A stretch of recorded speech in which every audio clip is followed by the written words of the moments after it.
Well, hello, Rochester, Monroe County region. My name is Vice President Willie Lightfoot. I'm Vice President of City Council. Today I'm here with Dan Apfel from Genesee Co-op Federal Credit Union, based in the South Wedge, to help tell you about the Paycheck Protection Program loan program from the government and why and how you might want to take advantage of it. I want to stress the importance for city businesses, especially to apply for this PPP. I am the co-chair of the Business Development Committee of the Race Commission, and we've discovered in our research that a lot of businesses feel left out and say they don't feel that government does a lot to help them be successful when it comes to processing cumbersome programs and beginning to be able to get resources and finances to help them be successful. This is an opportunity for businesses to get assistance in that process. Welcome, Dan, and can you tell me a little bit about the PPP loan program? Sure. Thank you so much for having me, Vice President Lightfoot.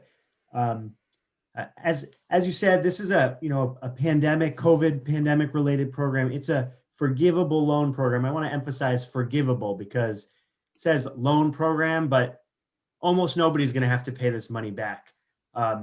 This is a small business administration program from the federal government, and they're giving it out to small businesses to help support them, to help support you make it through COVID. You can receive 2.5 times your average monthly payroll from either 2019 or 2020, and that includes yourself if you're self-employed, if you're impacted by COVID. There's also second draw loans for businesses who got a loan in 2020 already.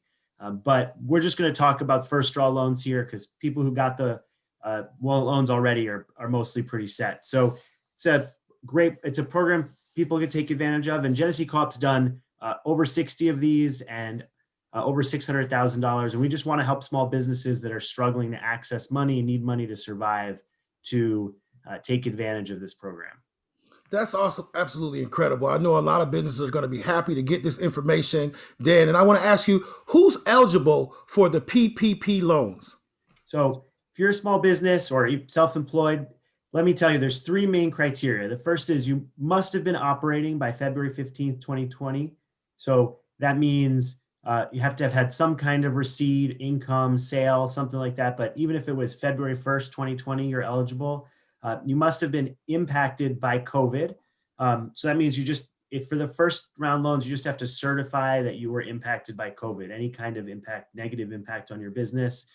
And you must have either payroll or show a profit on your Schedule C line 31, which is net profit or both. Now, if you don't meet any of these criteria, you aren't eligible.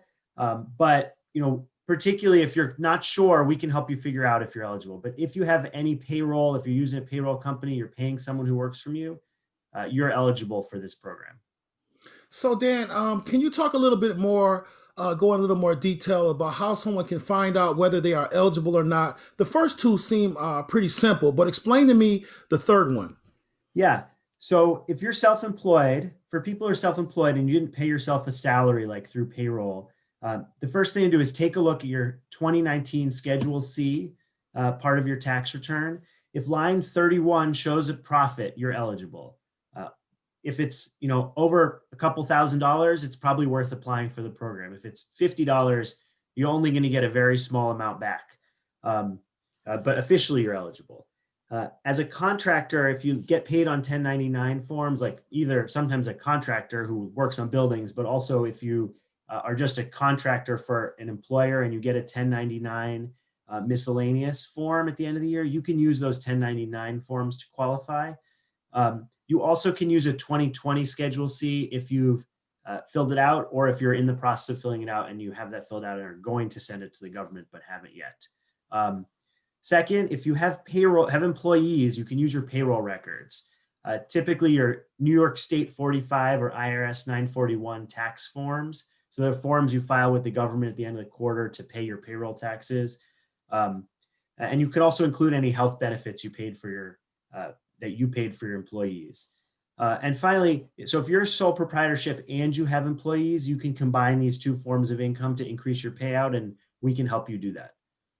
We'll help you figure out how much money to put into the form, how much you're eligible for. So if you want, talk to us. We'll take a look at your payroll data, your Schedule C, and help you understand it. One thing I can promise that if you go to a big bank, I don't know what they'll say, but they don't often tell you why you qualify, what's going on. They'll just say yes or no. And I can promise you that if you call us, we'll tell you why you don't qualify, if you don't qualify, or why we're doing what we're doing to try and help you. So, I mean, you said the loans are forgivable, and I mean that sounds like free money. You know what I mean? And also, I mean, your credit union is providing this service, and is that going to be a free service provided to the community, or what's the cost in that? But can you tell me about how are these loans forgivable, and what does that mean?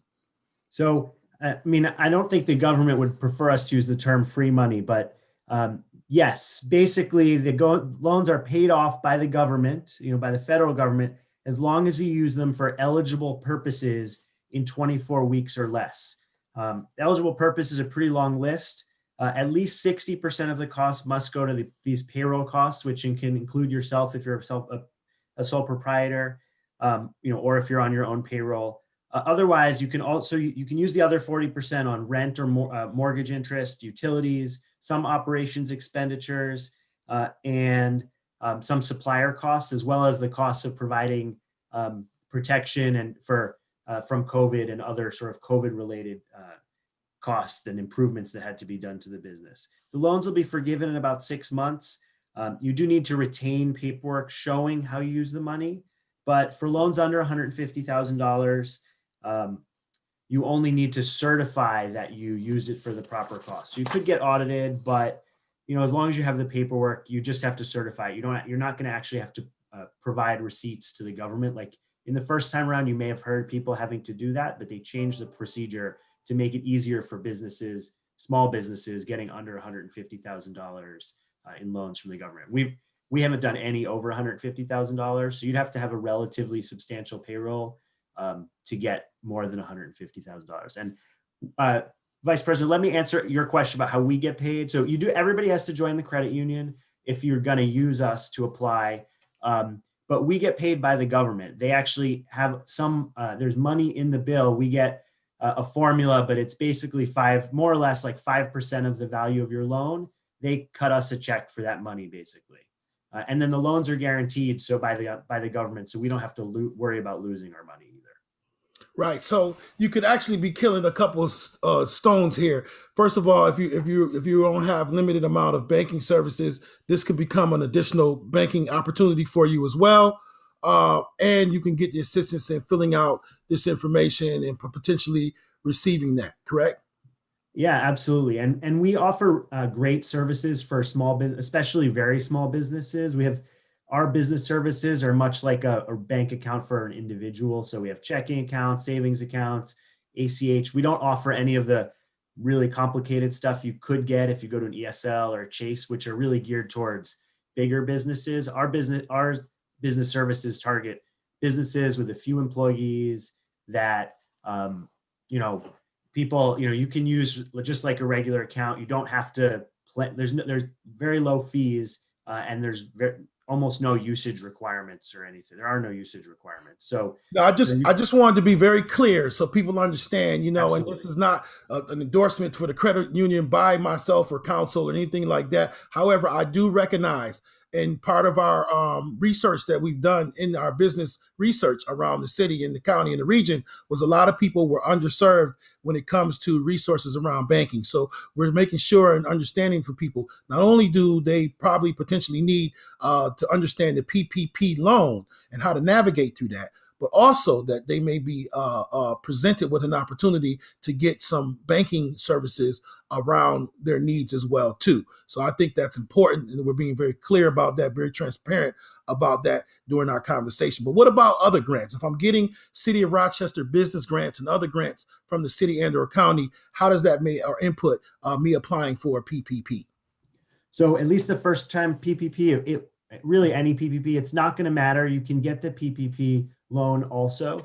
The only thing is you can't spend them on the same thing. That's actually a requirement of the City of Rochester business grant, but it makes sense. If you pay for your mortgage with the City of Rochester business grant or your rent, you can't also count that rent as being paid by the PPP. So the city of Rochester grants, at least the ones a lot of our members are taking advantage of, are $8,000.